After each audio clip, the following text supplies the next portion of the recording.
So, back in 2020, I made a Franticshipping iceberg meme thing. And I had plans of explaining it in a video. However, 6 years passed and well, that didn't end up happening. But then I realized something. It's been 10 years since I started making Franticshipping content, and it's about time to post this Franticshipping slow burn fic I've been working on since 2020. Oh, and to finally explain this iceberg. Although I figured we should update it, so we'll be looking at this new one. Before we begin the explaining and lore, let's establish a few things. What is even Franticshipping? Well, Franticshipping is the romantic relationship between Ruby and Sapphire from Pokespe, also known as Pokemon Adventures. For clarification, this is not their Gameverse counterparts, Brendan and May, which is Hoenn shipping. While these characters have similar appearances, they're not exactly the same, especially in terms of their personalities. But that's another rabbit hole we don't have time to discuss for now.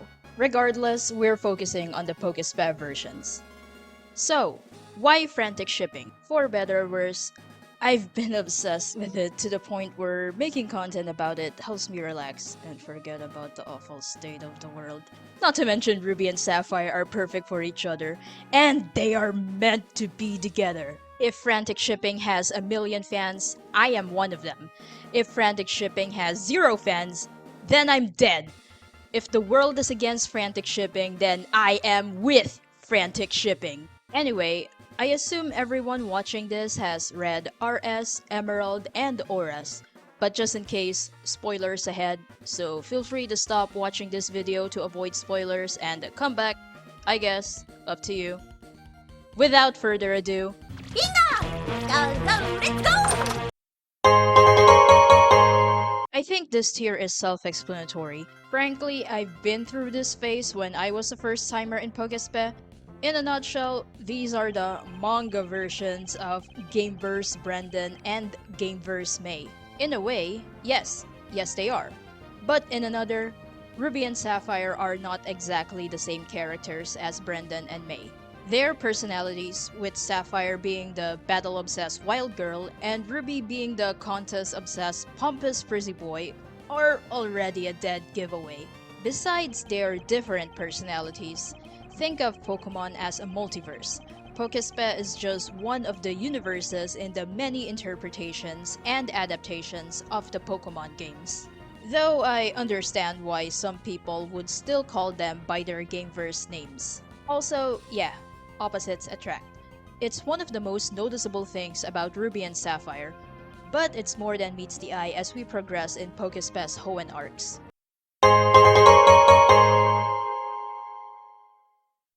For this part, let's begin with rivals to lovers. Ruby and Sapphire started on the wrong foot the first time they met.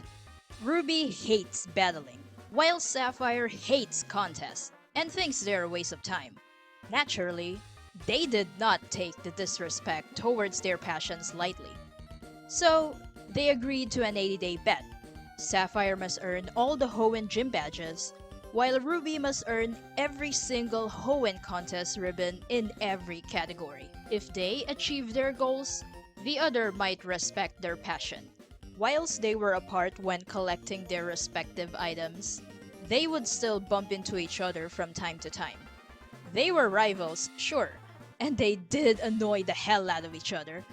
But as the story progressed, both learned how much the other's passion meant to them, eventually respecting and appreciating each other along the way.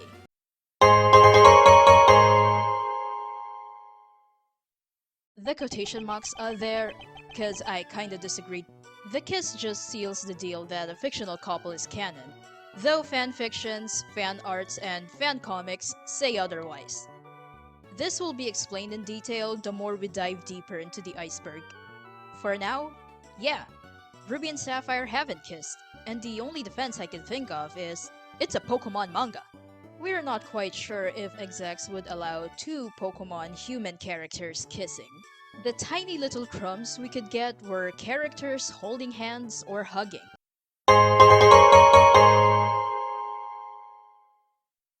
We We often see Ruby and Sapphire bickering, especially when Sapphire rescued Ruby from those Mydiana. Instead of elaborating now, let's get back to this as we dive deeper into the iceberg.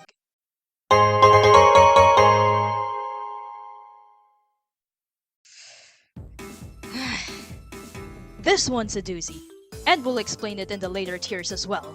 TLDR, Courtney ended up joining Ruby in the final battle against Maxie, Archie, Groudon, and Kyogre, leaving Sapphire trapped in that stupid air car. This led to some believing Sapphire is useless or not as strong as Courtney. To that, I wholeheartedly disagree, and I'm sorry. I'll get back to this at the very bottom of the iceberg, but TLDW, Ruby just wants to protect Sapphire.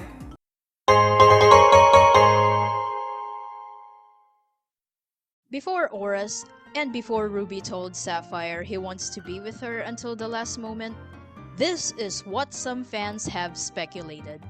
The popular ones are Ruby forgot it on purpose, lied about it, or even Celebi Ex Machina gave him amnesia. Again, this will be explained as we progress through the iceberg. TLDR, Ruby is afraid to lose Sapphire again.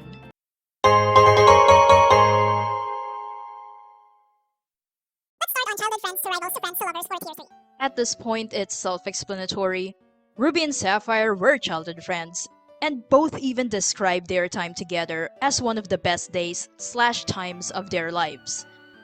Unfortunately, the Salamence happened, and life eventually followed afterwards. Roughly 6 years passed. Ruby and Sapphire met again, but they didn't recognize each other. Both have changed drastically. Sapphire was now a rambunctious and tomboyish compared to her reserved ladylike self. Ruby was now the dramatically clean-obsessed diva compared to his impetuous and wild personality. Due to those differences, they couldn't get along, which started their rivalry. As the RS arc progressed, they got to know each other, especially their time in Mirage Island. This converted their rivalry into friendship. In the Emerald Arc, Volume 28, Chapter 324, page 137, we see Ruby and Sapphire being as close as best friends. They now trust and depend on each other to the point where they can read each other's thoughts and communicate without exchanging any words. Auras happened, and with Ruby's marriage proposal, also known as the "I want to be with you until the last moment," they've become, well, lovers. Not to mention, this is how they hold hands.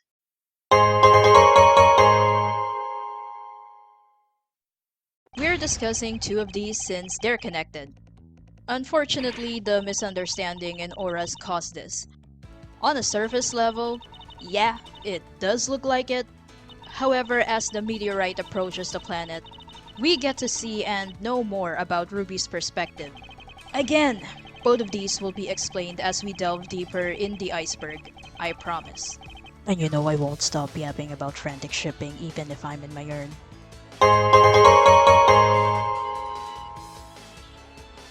In the first chapter of Auras, we see Sapphire giggling and squealing like a high school girl every time Ruby is mentioned.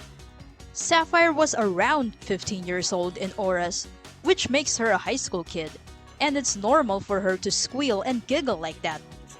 Whilst it's cringe to some, it is what it is.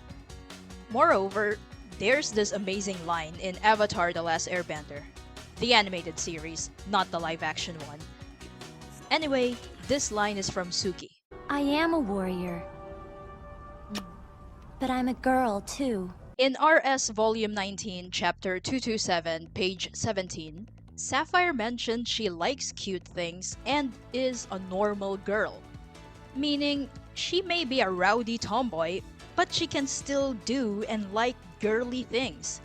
It could be giggling at the mention of her crush, liking dresses, squealing at cute Pokemon, etc. Having those qualities could never and should not erase her tomboyish nature. It just makes her human, in my opinion. And this is why Suki's line of "I'm a warrior, but I'm a girl too" fits Sapphire perfectly. Sure, Sapphire's a tomboy, wild and far from being prim and proper. But her doing girly things doesn't eradicate those qualities. For Ruby, I don't think he reverted to his previous personality. He still loves contests and making outfits, but now he knows battling is necessary when protecting Sapphire and his loved ones. This happened when he trapped Sapphire in that air car just to protect her. Was ready to fight Palace Maven Spencer when the Frontier Brain approached Sapphire out of nowhere and kinda made her uncomfortable. And even asked Steven to hide the truth about their mission from Sapphire to, again, just to protect her. Were they bad decisions? Yes, definitely. Was his heart in the right place when protecting Sapphire and reassuring she's safe? Yes, absolutely. In fact, Ruby and Sapphire became a mix of their old and past personalities, and that will be explained later on. I'm sorry, I know I kept on saying this, but I promise to explain all of them.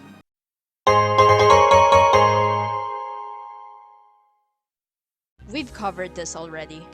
Whenever Ruby and Sapphire bicker like an old married couple, the background characters are either endeared or annoyed by it. Though most reactions are the former, and those expressions alone paint a picture. They knew Ruby and Sapphire have feelings for each other, and these little bickering and teasing were just their way of showing affection.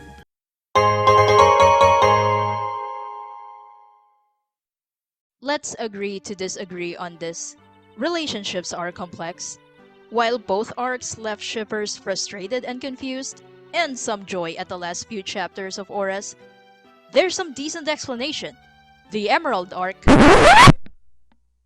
Just you wait though. Tier 5 will cover that.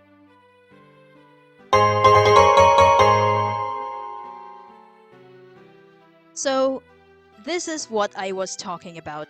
Auras didn't exactly bring them back to their old childhood selves. They became a mix of both. The best of both worlds in my opinion. Ruby has learned to accept his raucous side thanks to Sapphire, whilst the latter learned to accept her girly side thanks to the former. And I think it's beautiful.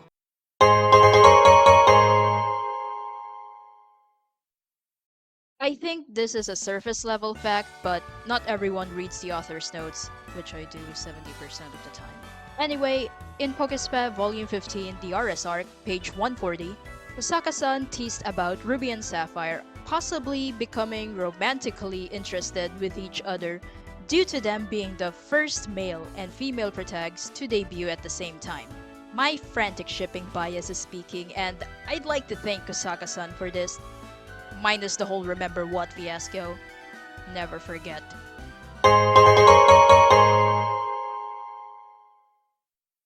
Context is important, so let's go back to Ruby and Sapphire's first encounter in the first chapters of the RS arc. It's easy to assume Ruby and Sapphire were rude and a tad condescending to one another at that time. After all, Sapphire insulted Ruby's love for Pokemon contests, while Ruby was upfront about Sapphire's tomboyish side and lack of hygiene. However, once we found out about their shared past, we now have context as to why they were quite impertinent when treating each other. In Ruby's perspective, Sapphire resembled his past self, whom he detests. Her love for battling reminded him how he had hurt and lost his childhood friend, so he found no good reason why he should respect her desire to challenge the gyms. For Sapphire, she also saw similarities of her past self with Ruby, whom she also despises. His love for Pokemon contests, outfits, and anything related to it reminded her of how much she'd hurt and lost her childhood friend. And just like Ruby, she has no reason why she should respect his desire to win contests.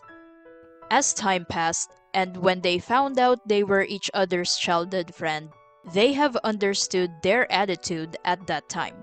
My headcanon is both apologize to each other, it either happened before the Emerald or Aura's chapters. Though we have seen Sapphire apologize to Ruby before the Grumpig incident. Perhaps we could count that.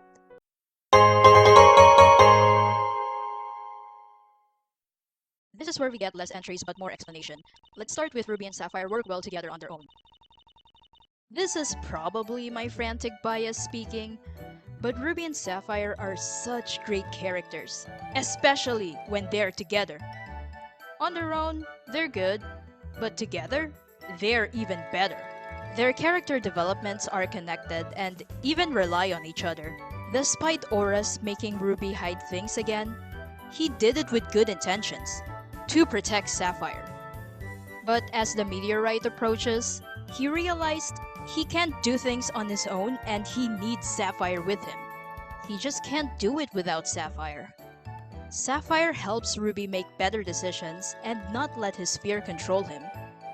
On the other hand, Ruby helps Sapphire when it comes to appreciating herself. He helps her in becoming less insecure about herself and her skills as a Pokemon trainer. He reminds her how strong she is while she keeps his mind at ease. It's such a beautiful dynamic, and they're both so dramatic about it. I love it. Yeah, the iceberg basically described itself, and I have nothing to add. The Emerald arc didn't exactly ruin their relationship. It showed how their friendship grew stronger in a year. Aura's, on the other hand, showed that relationships can get complex and confusing as the years pass by. They're also teenagers in Aura's. So, yeah. Here's 6 time.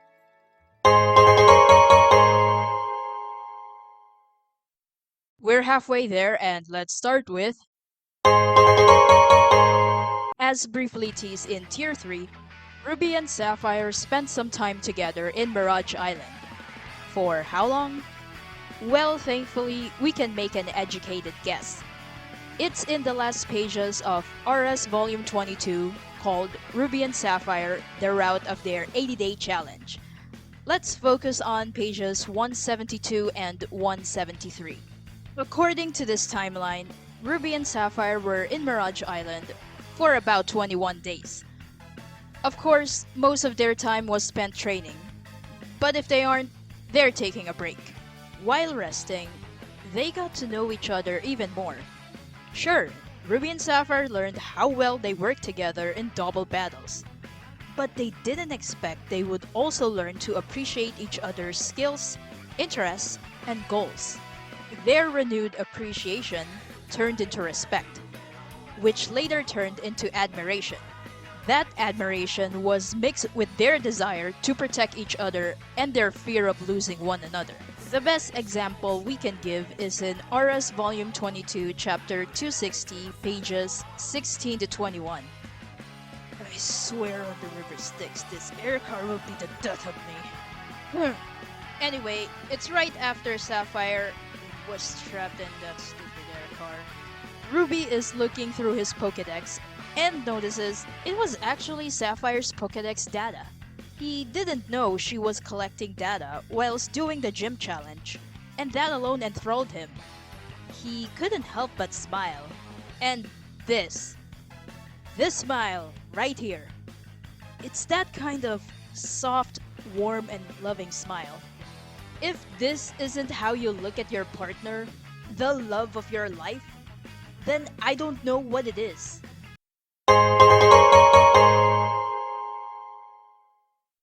For context, Pokespedia is the Pokespe databook that was released on August 8, 2017 for its 20th anniversary. Unfortunately, to my knowledge, it hasn't been translated yet despite it's been almost 10 years. However, we can confirm several things from it. One of these, and probably the most popular one, is the relationship chart. This was a separate page in the book and was just attached to it. We see a red circle surrounding both Ruby and Sapphire. What does it mean exactly? Well, according to the footnotes, red lines or circles mean love, and thus, this confirms Ruby and Sapphire are romantically in love with each other. Franticshipping is canon! However, I'm not satisfied since it's just a data book. Now, let's focus on what the iceberg meant with Franticshipping has been canon for a while. If we look at their confessions in Volume 21, Chapter 259, pages 181 to 182, and page 195, both Ruby and Sapphire have confessed their romantic feelings for each other.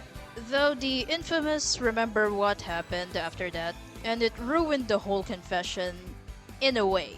Fast forward to Aura's Volume 64, Chapter 616, and we have an entire monologue of Ruby explaining why he asked everyone to keep the truth about the meteorite from Sapphire. To put it simply, Ruby is afraid to lose Sapphire, but at the same time, he couldn't fathom doing the mission without her. He wants them to fight together, but at the same time, he wants to protect her at all costs. Because of that, he realized something and, I quote, "Please come to space with me. I want to be with you until the last moment." Ruby doesn't just like Sapphire. He loves her. He loves her so much that he wants to spend his last days, his last moments with Sapphire and only Sapphire. Knowing the context of this situation, the end of the world is approaching, he is serious. Dead serious. Even after his long marriage proposal speech, he never left her side, and both were always seen together ever since.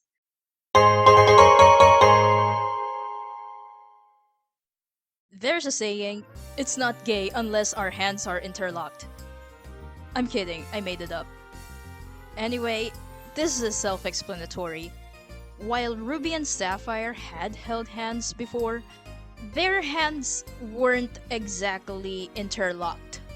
It wasn't until Volume 64 of Aura's, Chapter 616, page 192, the full volumes to be precise, showed us a few panels of Ruby and Sapphire holding hands with their hands interlocked. This was after Ruby's marriage proposal, aka "I want to be with you until the last moment" speech, and my boy is serious about that. They're basically walking around and showing all of Hoenn they're a couple, and I love it. Every holding hands panel of Ruby and Sapphire must be colored. Also, unrelated, way before we got the Aura's full volumes, we got this art of Ruby and Sapphire with their hands interlocked as the volume cover for the magazine run. So yeah, more proof.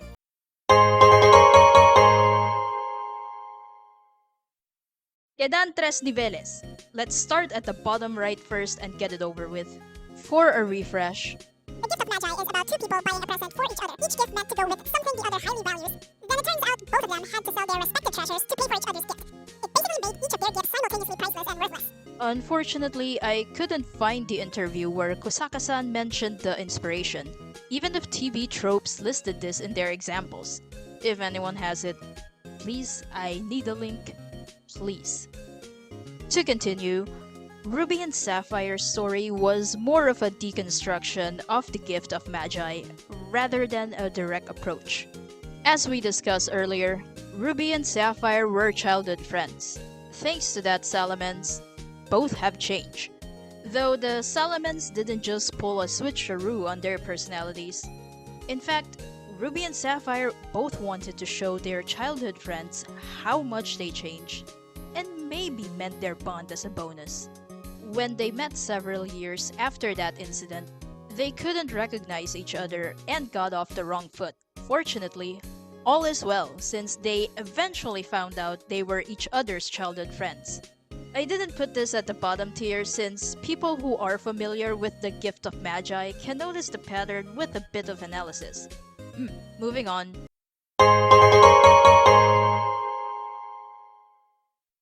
We're gonna have a lot of Salamence trauma references here, and I'm sorry about that. In Ruby and Sapphire's defense, that's where it all started. In fact, it was so brutal that it altered both of their traits, and they also developed a fear of losing each other again. This dread explained Ruby's actions and decisions in pretty much every crisis Hoenn is in. And it sums up why we thought Sapphire was acting jealous. The latter will be elaborated right now at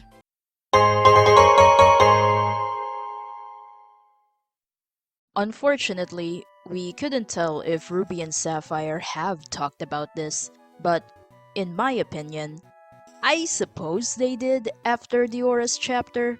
This could easily be resolved or lessened when Ruby and Sapphire finally talk about it. I'll explain more about it at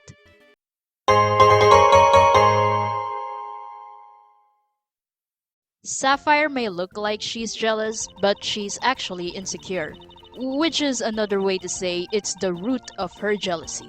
However, this isn't the kind you see in typical romance stories like in telenovelas. Context matters, so let's proceed. Alas, she's always had this lingering self-doubt. Here are a few examples.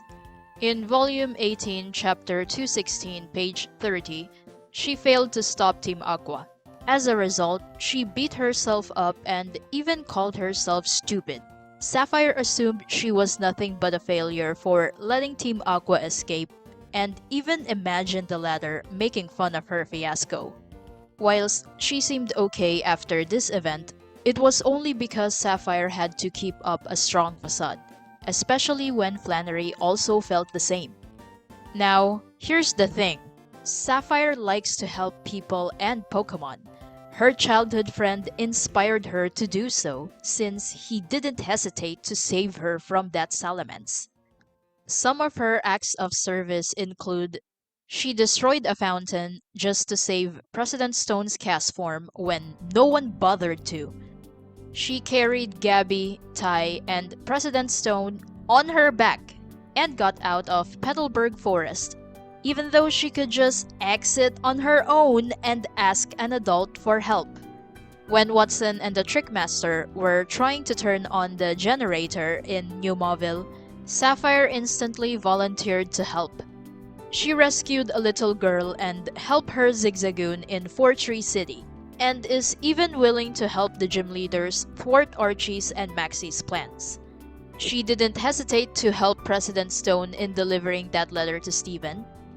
When Steven asked the Hoendex holders help in the Aura's arc, she was all geared up to assist him, and also the scientists, when she went missing.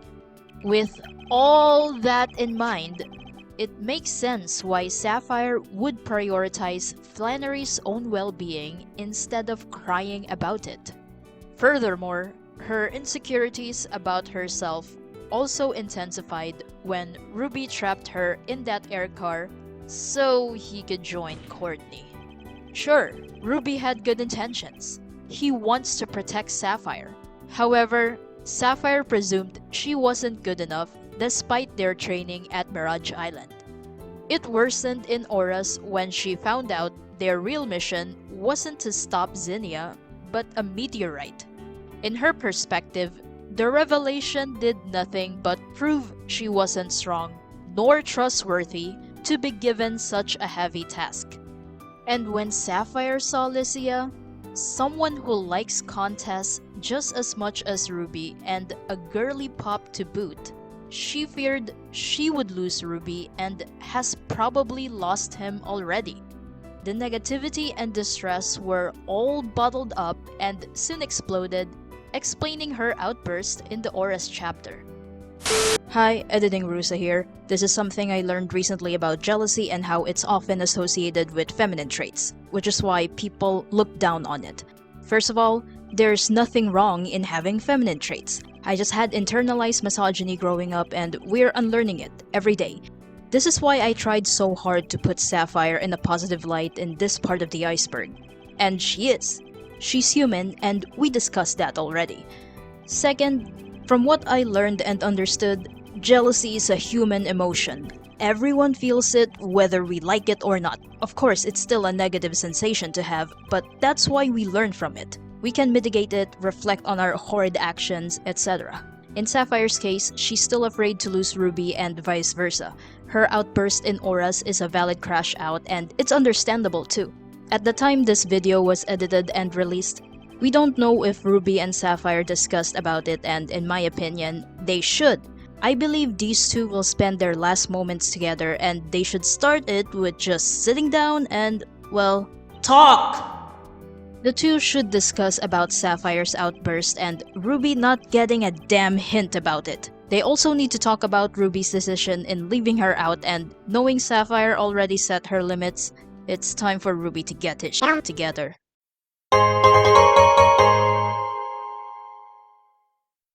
We partially talked about Ruby's monologue in Tier 6, and I'd like to talk about it more. As luck would have it, Ruby frequently lets his fear control him, especially when making decisions. In Aura's Volume 63, Chapter 603, page 52, it showed his outburst and his realization of wanting to continue living and doing more things he desires, preferably with Sapphire. Ruby is always thinking about Sapphire, and that's one fact we cannot and should not dismiss. In fact, she lives in his mind rent-free even after the Salamence attacked. When Sapphire later found out he has amazing battling skills, she was livid at his refusal in joining the gym leaders. In her mind, it was a waste to not use his strength to help people and Pokemon. Many chapters later, her outrage still left Ruby distressed and gutted to the point of passing out. Despite his solo mission in Auras, he just couldn't stop thinking about her, especially when she was gone missing. It took the potential end of the world and Sapphire's disappearance for Ruby to realize something. He couldn't do everything on his own. Simultaneously, he wanted to protect Sapphire. And knowing Sapphire is willing to help to the point where she won't falter to put her life on the line, he knew he had to keep her safe. He almost lost her after that Salamence incident, and he is not going to lose her again. As an additional proof that Ruby trusts Sapphire, we can look at Aura's Volume 63, Chapter 605, pages 94 to 95. In a flashback, we see Ruby letting Sapphire watch over his Pokemon, Ruru or Rara the Gardevoir, and Mumu or Zuzu the Swampert. Whilst both could train on their own, they were still under Sapphire's supervision, meaning Ruby trusts Sapphire to look after his Pokemon. He trusts someone who's perfectly fine with her Pokemon getting dirty, and he hates it when his Pokemon get dirty.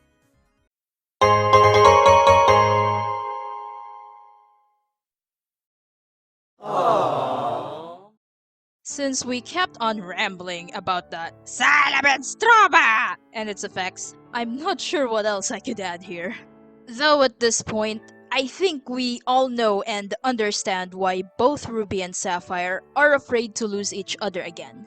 In Aura's Volume 62, Chapter 598 and 599, pages 111 and 126 respectively, when Ruby saw that Salamence again, he was furious. Even if Sapphire wasn't around, he immediately knew he had to defeat it and never let it near him. In Aura's Volume 63, Chapter 609, we saw Sapphire fighting that same Salamence. Zinnia may have the upper hand, but Sapphire's Tropius was quick in protecting his trainer. And when Ruby saw this in Volume 64, Chapter 610, page 18, he was beyond terrified at what he saw. He couldn't focus on their mission. Watching that Salamence attack Sapphire again did nothing but make him remember his worst memory and how he loathed he wasn't there to protect her. He couldn't stop thinking about her even more now, and he won't rest until they find her safe and sound. If it weren't for Emerald reassuring him, he would still be worrying and asking every single person about Sapphire's location. Also not being able to find Rayquaza.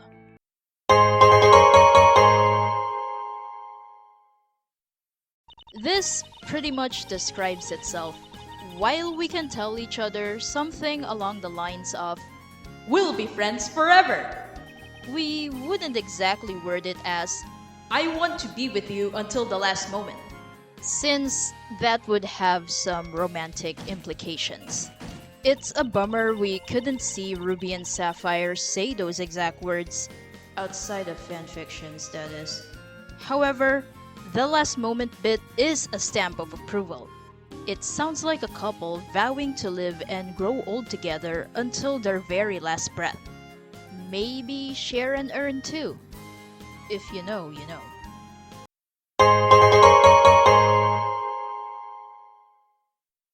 Well, we made it, the last tier. The password was mentioned in RS Volume 22, Chapter 267, page 141. It's when the young couple defeated the divorce gays and were about to trap them in Wallace's air car. To trap the toxic Yowies, Ruby told Sapphire to enter 3818 as a password. 3818 may seem like a random number, but if we analyze it with the Japanese number system, we get Sapphire. or Sapphire. Yet we have another example of Sapphire always being in Ruby's mind despite all the chaos happening. Furthermore, we have Kosaka-san confirmed this via Q&A at the korokoro.tv website question 260.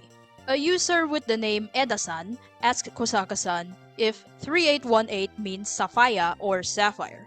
Kosaka-san praised Eda-san for noticing the detail and confirmed 3818 does mean Sapphire. Kosaka-san then continued how he used this code writing when he was younger.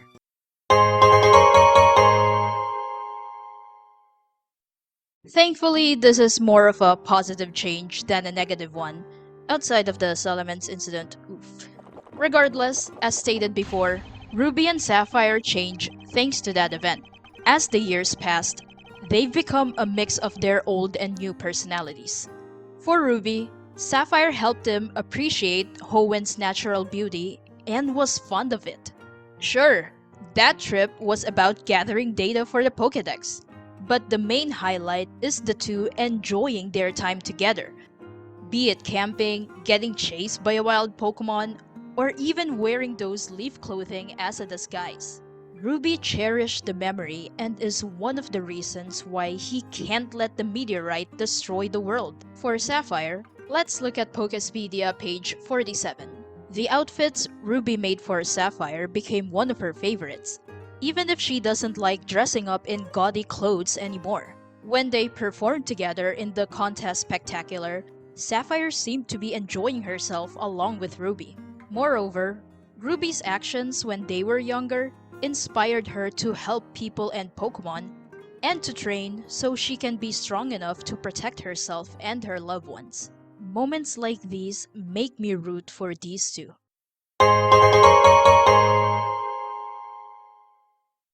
First, we need context on Gardevoir's and Gallade's Pokédex entries.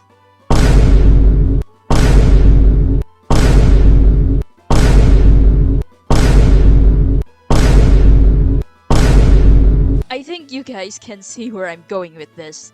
Let's start with my baby girl Gardevoir. Gardevoir will risk its life to protect its trainer. It parallels how Ruby is willing to do anything to protect Sapphire despite the guy's terrible decisions. On the other hand, it also parallels how Sapphire is willing to do the same when defending Ruby. Moreover, Gardevoir's feminine design reflects Ruby's feminine side and Sapphire's childhood self too. For Gallade, it will protect anyone in need of help. It will launch itself into battle just to protect Pokemon and people. In other words, Gallade acts like a chivalrous knight. This reflects how Sapphire will do anything to help anyone in need, with all the examples traced back in Tier 8. On the other hand, this also parallels how Ruby safeguarded Sapphire from that Salamence. In terms of appearance, Gallade's masculine design could represent Sapphire's tomboy side and Ruby's childhood self too. Gardevoir and Gallade's main theme has always been a loyal knight. Gallade is the loyal knight who will fight for you and launch itself in the battlefield whilst doing so. Gardevoir is similar, but it's the one who will nurture and protect you without the need to clash into a duel. This is why I think they're the perfect pair when representing both Ruby and Sapphire's characters. Hi, editing RuSa here. I just realized this while I was looking at these reference sheets of Mega Gardevoir and Mega Gallade, so I apologize for being all over the place, and I have a cough, so. Anyway, in terms of Mega Gardevoir's design, we see her chest plate thingy opening up. The popular analysis is Mega Gardevoir has opened its heart to its trainers and therefore protecting it with its life. We can see it in Ruby where he opened his heart to Sapphire, especially on his whole I want to be with you until the last moment speech. Yeah, the world is ending, but perhaps this was the lesson he needed to finally propose, confess every bit of his feelings for Sapphire. For Mega Gallade, the popular analysis is the plates on its arms is kinda like wearing its heart on its sleeves. At the end of the day, Gallade is part of the Routes line, and its whole thing is, well, emotions. We shouldn't forget Gallade has that feature even if it's not as popular as Gardevoir.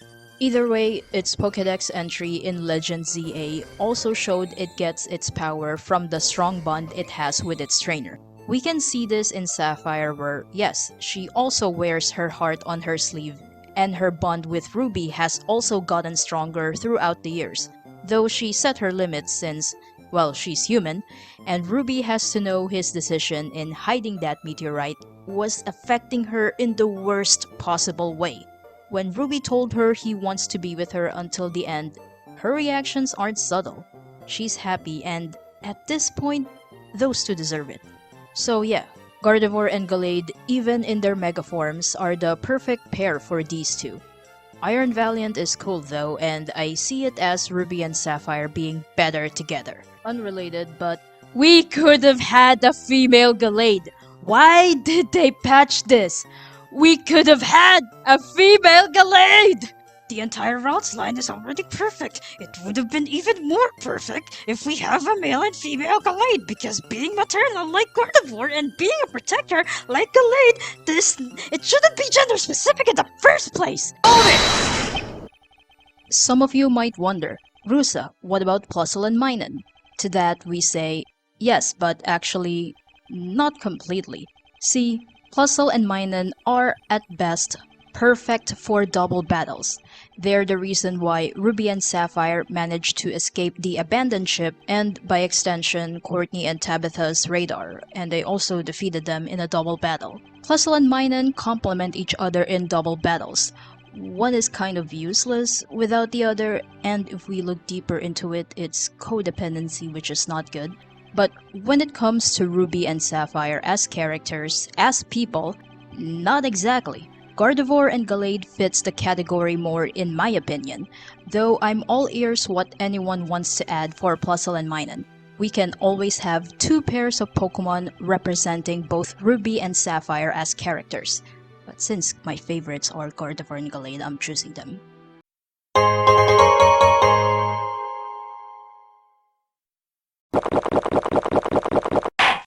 Now I can finally explain what I was saying in Tier 2. We touch upon how Ruby and Sapphire's biggest fear is losing each other. It's the main reason why Ruby lied and or pretended he forgot his and Sapphire's confessions in Mirage Island. All because he's beyond terrified to lose her. Unfortunately, Auras didn't focus on this, and it seemed to have been resolved off-page. It's a relief the two had sorted it out and talked about this, but it's still a bummer we didn't get to see this in canon. Fanfics have multiple interpretations of this, but it'd be nice to see Kasaka's take on this, you know? Anyway, Ruby is afraid to lose Sapphire, so he thought remaining friends with her is the safest bet. In Ruby's perspective, if their relationship didn't work out, he might lose Sapphire as a friend too. And he can't allow that to happen. Even if Celebi Ex Machina saved everyone from dying, the thought of losing the people important to him still haunts Ruby. This is why he had to act like he didn't remember anything. Although it has consequences, such as a lot of readers like myself misinterpreting his intentions at first and Sapphire thinking she will never be good enough for Ruby.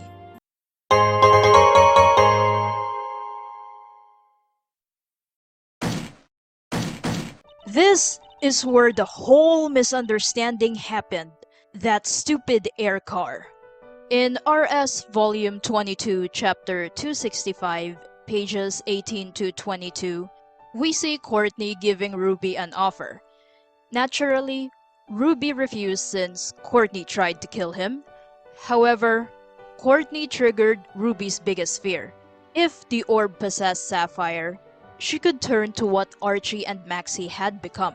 And if it ever happens, the gym leaders will be forced to fight back just to stop her. To evade the worst case scenario, he conceded. From his perspective, he would rather let the orb harm and possess Courtney than Sapphire. Now, food for thought. Perhaps Ruby would still accept the bargain even if he has no romantic feelings for Sapphire. Yes, I do see the point, though I'd have to disagree. Ruby would still reject Courtney's offer and fight with his friend. The latter would continue to change his mind. However, Ruby would still say no. He had witnessed Sapphire work hard to improve her skills, and he had experience in teaming up with her a few times. If there were someone he could trust in this upcoming battle, it would be Sapphire. Leaving that alternate scenario, Ruby has romantic feelings for Sapphire, or at the very least, it's developing. Now, Ruby frequently allows his heart to make decisions, regardless of his good intentions. This is one of those cases. He didn't want to lose Sapphire despite she was trained and capable in controlling the orb. All he wanted was to keep her safe. And when she confessed, Ruby was able to connect the dots. Sapphire was his childhood friend all along, so he has more reasons to protect her and not lose her again. Wow! If I had a nickel for every time Ruby made the wrong decisions, but with the right intentions of protecting Sapphire, I'd have 2 nickels. Which isn't a lot, but it's weird that it happened twice, right? We may have finished the iceberg, but I still want to add a few things that weren't there. These came from my unnecessary Franticshipping facts posted back in 2022 and 2023. Sorry about that, but I just couldn't help it. Anywho?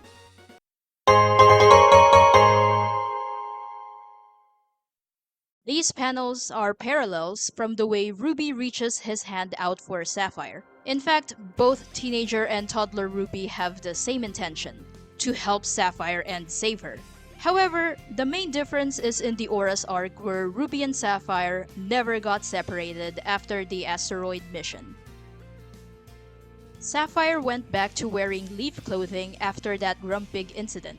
Why, you ask? Simple. Ruby lied about his battling abilities.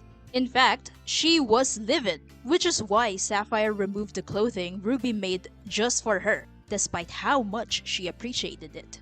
Upon further inspection, she felt betrayed Ruby lied to her. According to Pokespedia, one of Sapphire's favorites are the clothes Ruby made for her.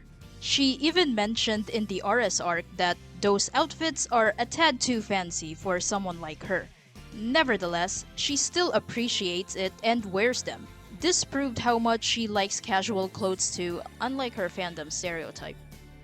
This panel shows how nervous Ruby is whenever his father is around, especially when he shows his angry back. In the next panel, Ruby could be seen releasing a sigh of relief, knowing his father didn't punch him or show any signs of doing so. Upon further inspection, Ruby's body language also shows how he's still scared of his own father, despite Norman eventually accepting his son's contest career.